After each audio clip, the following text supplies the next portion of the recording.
नमस्कार बच्चों, हम लोगों ने इसके पहले जो है भक्तिन चैप्टर का एक पार्ट पढ़ा था, जिसमें हम लोगों ने भक्तिन के पूरे जीवन को 4 पार्ट में बांटा था और 4 पार्ट में से उसके जीवन का 3 पार्ट पहले वीडियो में शामिल था। उसके जीवन के पहले 3 पार्ट में भक्तिन का अपने माता पिता के साथ जीवन, उसके बाद उसका विवाह होकर के ससुराल जाना, उसका दाम्पत्य जीवन प्लस उसके ससुराल की जो समस्याएं हैं, इन सब की चर्चा की थी, जिसमें भक्तिन की उम्र कितनी 50 वर्ष बीत चुकी थी। 50 वर्ष बीतने के बाद जो भक्तिन के जीवन का चौथा चरण है, वो चरण है महादेवी वर्मा के यहाँ इलाहाबाद का, जो उसका जीवन व्यतीत हुआ है।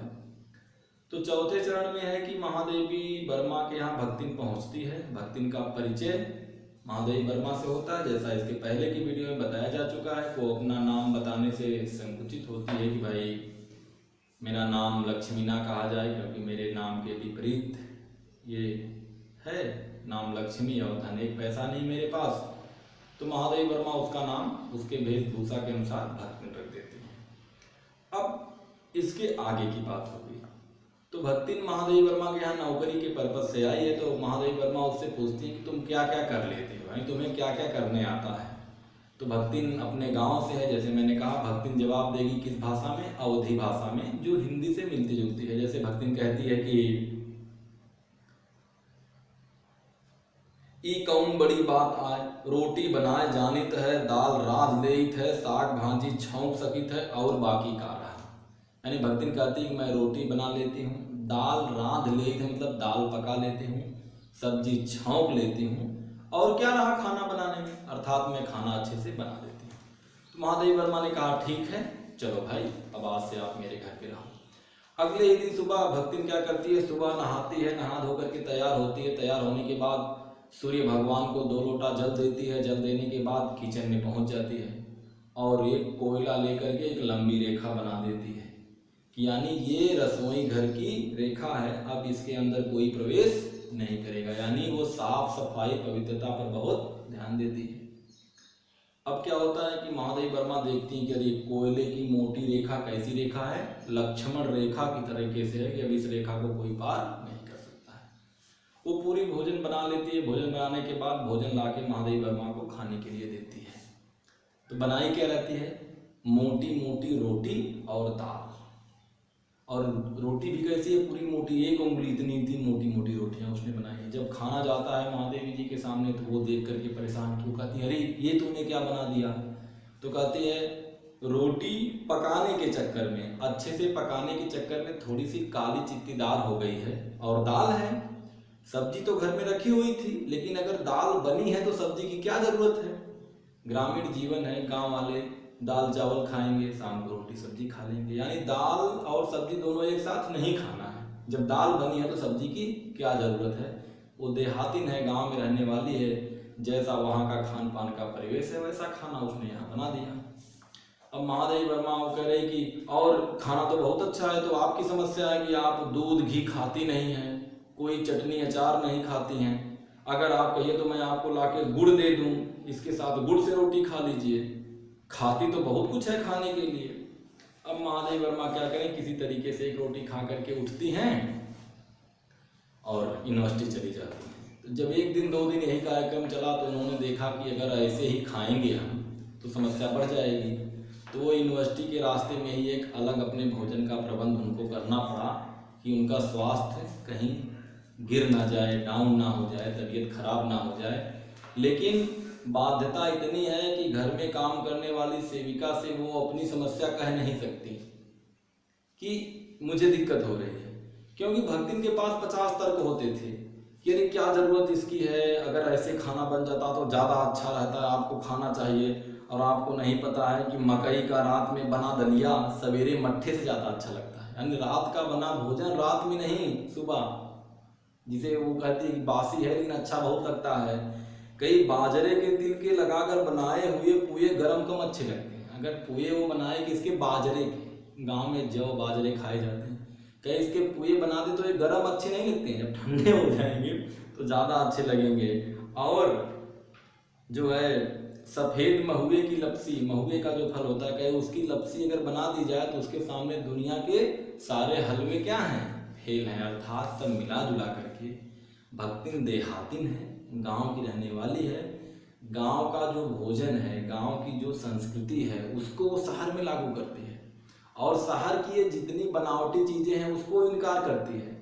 इलाहाबाद शहर का बना हुआ रसगुल्ला आज तक भक्तिन के मुंह में जाने का सौभाग्य नहीं प्राप्त कर सका। ये रसगुल्ला क्या है, बिल्कुल बेकार है, इसको कौन खाता है।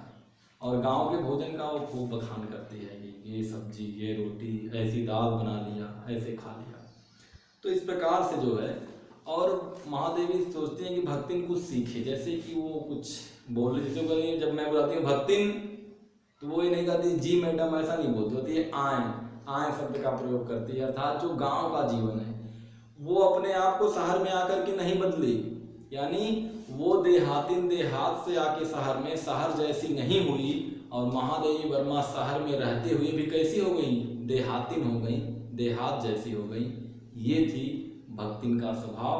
लेकिन अपने प्रति जो उसका प्रेम देखती थी कि भक्तिन कितना प्रेम करती है महादेवी से, उस प्रेम के आगे जो भक्तिन के अंदर दो चार ऐसी कमियां थी जिसकी वजह से महादेवी वर्मा को दिक्कत होती थी, वो सारी कमियां उसके प्रेम के आगे, उसके समर्पण के आगे समाप्त हो जाती थी, कहीं भी अपना पहलू नहीं रखती थी। बच्चों आगे हम देखेंगे तो महादेवी वर्मा ये कहती हैं कि ऐसा नहीं है कि भक्ति में जो है दुर्गुणों का अभाव है, यानी उसमें कमियां नहीं हैं, परंतु उसमें कमियां क्या है, जैसे कि कभी कभी उससे कोई बात पूछो तो वो झूठ तो भक्तिन बोलती ही नहीं, पर अपने मालिक को संतुष्ट करने के लिए उसे बातें बनाने आता है, वो बातें बना लेगी। अगर मालिक किसी बात पे रुष्ट हो रहा है तो बात को ऐसा घुमा फिरा के कहेगी कि मालिक खुश हो जाए। दूसरी चीज़, घर में कुछ पैसे मान लीजिए 2-4 रुपए यहाँ वहाँ पड़े हैं तो उसको उठा करके भक्तिन क्या करती है, एक जगह कलेक्ट करती है, एक गुल्लक में डालते जाती है, और मालिक को ये बात पता भी नहीं है।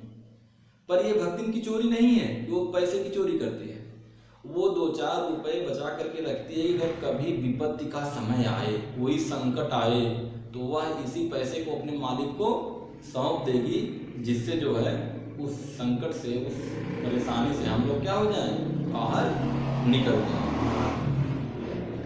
भक्ति ने कहते हैं कि उसको शास्त्र की बहुत जानकारी है। वो क्या करती है कि हर बृहस्पतिवार को अपने सर के बाल उतरवा देती है नाई को बुला करके। तो महादेवी वर्मा कहती है ऐसा क्यों करती हो, तो कहती है कि शास्त्र में लिखा हुआ है कि तीर्थ गए मुड़ाए सिद्ध, यानी सर मुड़ाने से तीर्थ जाने तक का जो है फल मिलता है, उतना जो है ईश्वर की कृपा अपने ऊपर हो जाती है। तो महादेवी वर्मा ने कहा कहाँ लिखा है, तो कहीं शास्त्र में लिखा है। अब कोई भक्ति से तर्क नहीं कर सकता कि किस शास्त्र में तुम पढ़ी हो कि नहीं पढ़ी हो, बस वो सुनी है और अपने आगे वो किसी की बात स्वीकार नहीं करती है। एक बार बड़ी अच्छी घटना होती है कि महादेवी वर्मा कहती हैं कि हमारे यहाँ जितने लोग काम करने वाले हैं सब लोगों को अभी तक जो मंथली सैलरी मिलती है, लोग अंगूठा लगाते हैं और अपना पेमेंट लेते हैं, लेकिन अब सैलरी मिलेगी सिग्नेचर करने पे, यानी सब लोगों को अपनी साइन करनी पड़ेगी। अब कोई पढ़ा लिखा है नहीं, महादेवी ने कहा रोज 1 घंटे क्लास लगेगी सभी लोगों की पढ़ने की। अब भक्ति परेशान हो जाती है कि अगर मैं इन लोगों के बीच में बैठ के पढ़ूंगी तो मेरी बेइज्जती होगी कि मेरी 50 साल उम्र है, बाकी जो घर में काम करने वाले सेवक या नौकर हैं कोई 20 साल, कोई 22 साल, 25 साल, और मैं सबसे ज़्यादा बुद्धिमान भी हूँ।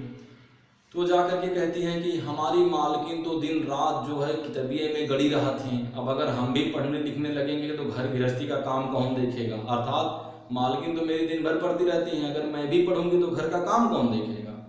ये बात कह करके वो पढ़ने से मुक्त हो जाती है, और जब सब लोग क्लास में बैठ के पढ़ते हैं तो वो घूम घूम करके इंस्पेक्टर की तरीके सबको मॉनिटर करती है कि किसका आ सही नहीं बना, ई सही नहीं बना, जबकि उसको खुद नहीं पता है, लेकिन वहाँ पे इंस्पेक्टर जैसा रोल अदा करती है, अर्थात अपने आप को सभी लोगों के बीच में श्रेष्ठ साबित करती है।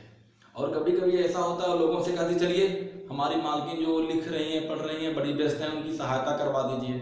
अब किसी भी नौकर चाकर सेवक को जो है पढ़ने लिखने आता नहीं है, सब लोग असमर्थता जाहिर कर देते हैं कि भाई हम तो यार इसमें सहायता नहीं कर पाएंगे, तब वो खुद पहुंच जाती है। तो इस बात से वो ये अपनी धाक जमाना चाहती है कि आप लोग पढ़ाई लिखाई में हमारी मालकिन का सहयोग नहीं कर सकते, ये सहयोग केवल हम कर सकते हैं, क्योंकि हम थोड़ा मोड़ा पढ़ना लिखना जानते हैं, जबकि वो जानती कुछ भी नहीं है। इस तरीके से कहते हैं कि भक्ति इतनी चतुर है, इतनी बुद्धिमान है कि सभी लोगों को क्या करती है, वो अपने हिसाब से हैंडल कर लेती है। और इसके बाद कहता है कि जब मैं कोई अपना लेख पूरा कर लूँ, कोई मेरी रचना तैयार हो जाए और जब वो छप करके आती है तो उसको भक्ति उलट के पलट के देखती है, मानो ऐसा लगता है कि ये अपना अंश, कि मेरे लिए भी इसमें कहीं कुछ है, मेरे बारे में भी कुछ लिखा है, उसको देखती है, जबकि उसको पढ़ने नहीं आता है। और महादेवी वर्मा कहते हैं कभी भी उसको निराश होना नहीं पड़ता है, उसे अपना भी पार्ट उस पुस्तक में जरूर मिल जाता है। और भक्ति सहायता कैसे करती है महादेवी वर्मा की, कहती है महादेवी की मैं मान लीजिए कि रात में लिख रही हूँ बैठ करके, कोई अपना कविता है या कोई संस्मरण रेखा चित्र पूरा कर रही हूँ, रात के 12 बज गए हैं, सभी नौकर चाकर सो गए हैं, लेकिन भक्तिन सोती नहीं है। भक्तिन दरवाजे पे बैठी रहती है और हमेशा अपने स्वामी को देखती रहती है। कहीं जैसे मेरी निगाह उठती है तो मैं देखता हूँ कि भक्तिन मुझे देख रही होती है। जैसे मैंने किसी अलमारी की तरफ देखा, तुरंत वो उठ के अलमारी में पहुँच जाती है और बोलती है कि किस रंग वाली किताब दूँ। यानी वो किताब नाम पढ़ के नहीं जानती, लेकिन काले वाले कबर की किताब तुरंत ला करके दे देती है। कहीं अगर मैंने अपनी कलम उठाई तो समझ जाती है कि स्याही खत्म हो गई है, तुरंत वो स्याही ला करके दे देती है। अगर मैं लिखते लिखते पेपर कंप्लीट करके एक तरफ रखूं तो वो पूछती है कि किस रंग वाली फाइल लाएं अलमारी से, वो ला देती है। यानी रात में जब कोई नहीं जाग रहा होता है, लेकिन अगर मालिक जाग करके अर्थात महादेवी जाग करके कोई काम लिख पढ़ रहे हैं, तो भक्तिन रात में जाग करके वहाँ बैठी रहती थी और महादेवी वर्मा के सोने के बाद सोती थी और उनके उठने से पहले उठ जाती थी। क्योंकि सुबह वो उठती थी तो उनके घर में बसंत है, सोना है, यानी ये सब नाम है। बसंत कुत्ता है, सोना जो है सोना हिरण है, गोधूली बिल्ली है। इन सब जानवरों को घर से बाहर ले जाना पड़ता है कि बाहर जानवर घूम टहल लेंगे, थोड़े फिट हो जाएंगे। तो ये सब काम वो महादेवी वर्मा से उठने से पहले कर देती है। किचन में 2 टाइम खाना वही बनाती है। महादेवी वर्मा के घर के बगल में छात्राओं के रहने के लिए हॉस्टल है, उन बच्चियों से भी उसकी पटती है, उनके साथ भी जाकर के बातचीत कर लेती है। और एक बात और बताती है महादेवी वर्मा कि जब वो कहीं टूर पे जाती हैं घूमने के लिए, तो कहीं अगर मैं पर्वतीय एरिया में घूमने जाती हूँ, पहाड़ों वाली एरिया में, तो भक्ति मेरे आगे आगे चलती है। यानी अगर पहाड़ों में कहीं पत्थर आ जाए, कहीं गड्ढे आ जाएं, तो पहले उसका सामना मालिक ना करे, पहले उसका सामना भक्तिन करती है। यानी रास्ता सही करती जाती है, पीछे से महादेवी वर्मा आए ताकि उनको आने में कोई दिक्कत ना हो।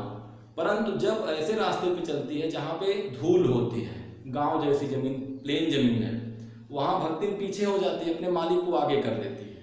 वो ऐसा इसलिए करती है कि जब धूल भरे रास्ते पे हम चलते हैं तो हमारे पैरों से धूल उड़ती है ना, तो जो हमारे पीछे आता है उसके ऊपर धूल जाती है।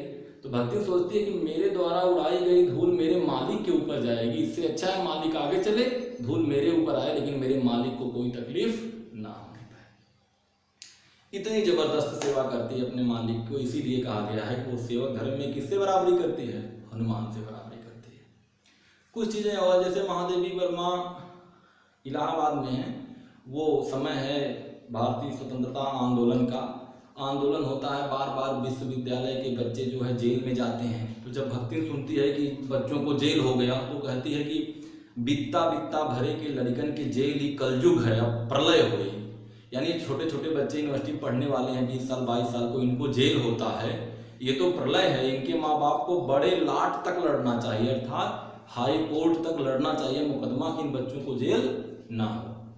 और महादेवी वर्मा के यहाँ रहते हुए भक्ति जेल के जीवन से बहुत डरती है।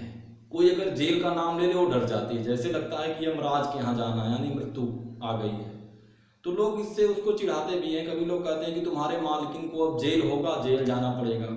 उसको नहीं पता है कि जेल में क्या होता है। मालकिन से कहते बताइए कितनी धोती धुल के हम रख लें, कितनी सामान रख लें कि जेल में कोई दिक्कत ना हो, और खुद तैयार हो जाती है। जब लोग कहते हैं कि जेल जिसको होता है वही जाएगा, तुम्हारी मालकिन जाओगी जेल, तुम नहीं जाओगी जेल, वो कहती ये कौन सा नियम है, जहाँ मालिक वहाँ सेवक, मैं जरूर जेल जाऊंगी। अगर ऐसा नहीं हुआ तो चाहे कोई बड़े लाट तक लड़े चाहे ना लड़े, मैं तो अपने मालिक के जेल जाने के लिए बड़े लाट तक लड़ूंगी, अर्थात हाई कोर्ट तक लड़ूंगी, लेकिन मैं भी इनके साथ जेल जाऊंगी।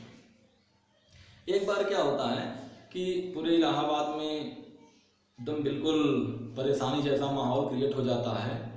आंदोलन को लेकर के रोज अधिकतम लोग जेल में जाते हैं। तो भक्तिन कहती महादेवी से कि आप मेरे घर चले चलिए गांव में, और बहुत जिद करती है। तो महादेवी वर्मा कहती है नहीं ठीक नहीं है। तो महादेवी वर्मा बहाना करती है कि चलो मेरे पास पैसे नहीं हैं। पैसे नहीं तो कैसे जाएंगे। तब वो जाती है, अपने इकट्ठा किए हुए वाले रुपए ला देती है। बोलती है देखिए इतने पैसे मैंने इकट्ठा किए हैं, आप चलेंगी वहाँ तो घर में पुआल बिछा दूंगी आपके सोने के लिए, दीवार में कील गाड़ के उस पर लकड़ी के पटरे रख दूंगी, आपकी किताब रखने के लिए हंडियाँ मंगवा दूंगी जिसमें स्याही रख दी जाएगी आपके लिखने पढ़ने की, मैं सारी व्यवस्था कर दूंगी, वहाँ कोई दिक्कत नहीं है। इतना जब त्याग समर्पण देखती हैं कि इतने कम पैसे से भले ही वहाँ का सारा व्यवस्था ना हो पाए, पर भक्तिन का जो समर्पण है कि उसने जितने पैसे इकट्ठे किए हैं और आज मेरे लिए ला करके समर्पित कर देती है, ये देख करके महादेवी वर्मा कहते हैं कि भक्तिन जैसा सेवक मिलना इस जीवन में दुर्लभ है। कहते हैं कि सेवक और मालिक के बीच का जो संबंध है कि अगर मैं चाहूँ कि भक्तिन को नौकरी से निकाल दूँ तो मैं उसे नौकरी से निकाल नहीं सकती, और अगर मैं निकालने के लिए कह भी दूँ तो वो ऐसा सेवक है जो निकलने को तैयार नहीं, इस बात को हंस करके वो टाल देती है। अर्थात एक ऐसा संबंध है जहाँ पे सेवक के आगे मालिक लाचार है, और इस लाचारी का बस एक कारण है भक्तिन का त्याग और समर्पण। और जो भक्तिन के बेटी और दामाद आते भी हैं कि तुम चलो घर, तो भक्तिन कभी जाती नहीं है।